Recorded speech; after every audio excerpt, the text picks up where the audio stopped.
दोस्तों नमस्ते। नीचे लाल से सब्सक्राइब लिखा है, उसमें क्लिक कर दें तो मैं जो है आपको धन्यवाद देता हूँ। मैं आपको एक जो है कहानी बताना चाहता हूँ, बच्चों से संबंधित है, बच्चों के प्रेरणा से संबंधित है। और कभी कभी कुछ कहानियाँ जब हम नहीं सुनते, कहते हैं कहानी पुरानी होती है, लेकिन जब हम उसको सुन लेते हैं, परख लेते हैं, जान लेते हैं तो वही कहानी नया और ताज़ा हो जाती है और हमारे जीवन में कुछ न कुछ प्रेरणा के लिए हो जाती है। इसलिए मैं आज बताना चाहता हूँ, एक छोटी कहानी है, कछुआ और खरगोश की कहानी है।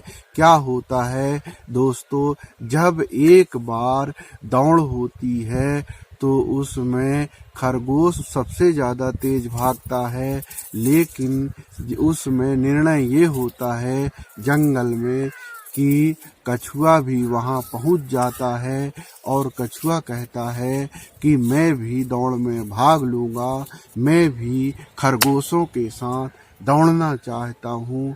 इसलिए एक कछुआ ने खरगोशों से दोस्ती की और दौड़ने के लिए सभी जो है एक साथ जुट हुए। उन्होंने ये बोला, जो दौड़ में प्रथम आएगा वो उसको हम राजा बनाएंगे। तो वह हमारे जो है ग्रुप का, हमारे जो समूह है उसका वह राजा कहलाएगा। उसके आदेश से ही हम सब कार्य करेंगे।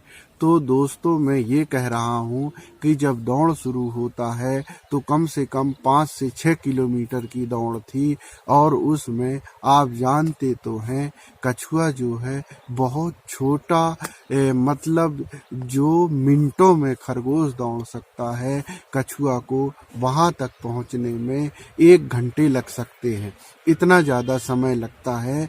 तो मेरा कहना ये है कि हम ये जब वो दोस्ती किया तो खरगोश जो है, खरगोश के मन में ये बात आया कि मैं जो है अभी आराम कर लेता हूँ, कछुआ को वहाँ तक पहुँचने में 4 से 5 दिन लगेंगे, तो मैं आराम कर लेता हूँ। एक वृक्ष के नीचे खरगोश जो है बढ़िया आराम करने लगा, सोने लगा और बोला कि अभी तो 1 ही दिन हुए हैं, वहाँ पहुँचने में उसको 4 से 5 दिन लग जाएंगे, तो मैं ऐसा क्यों ना करूं कि इसी पेड़ के नीचे आराम करूं।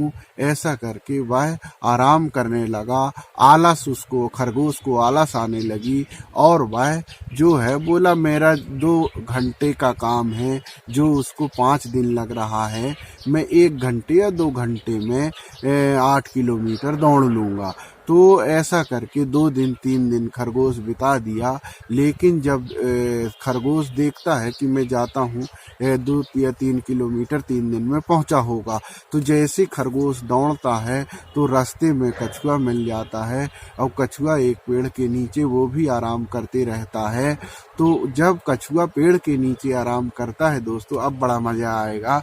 तो कछुआ जो है उसको, कछुआ से खरगोश पूछने लगता है कि आप यहाँ तक कैसे पहुँच गए। तो बोला मैं धीरे धीरे करके आया हूँ और जो है मैं कहीं रुका नहीं हूँ, तो आराम नहीं किया हूँ और मैं यहाँ तक पहुँचा हूँ। तो खरगोश बोलने लगा, मैं 1 घंटे में तुम्हारे पास पहुँच गया, अब मेरे को यहाँ से पहुँचने में 1 घंटे और लगेंगे।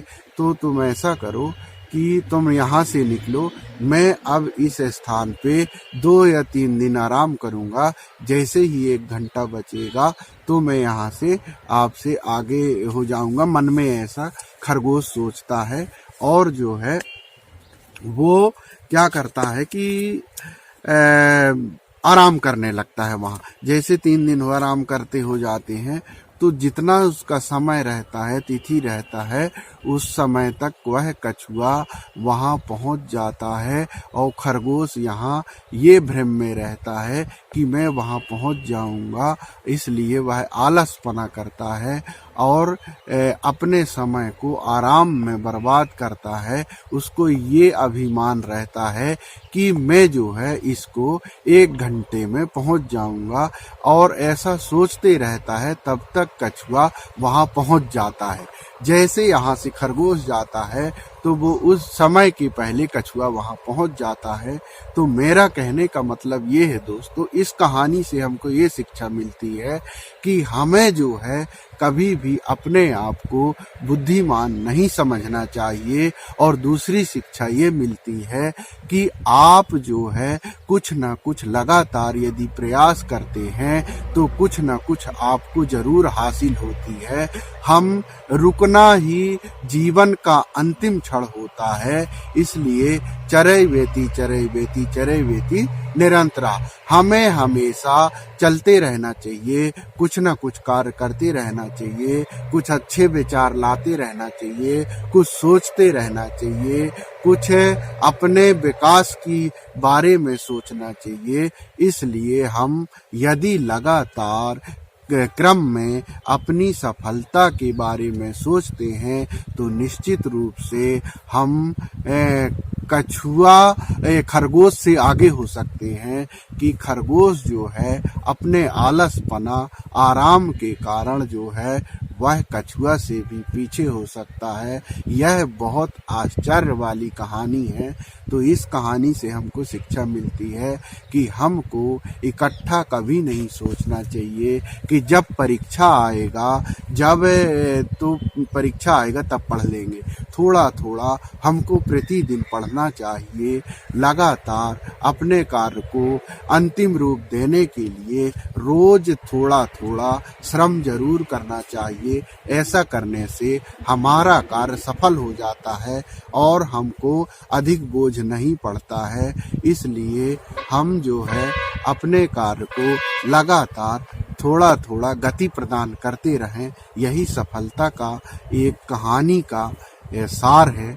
और इस कहानी से हमको शिक्षा मिलती है कि हमको अपने कार्य में लगातार गति देते रहना चाहिए। तो दोस्तों नमस्ते।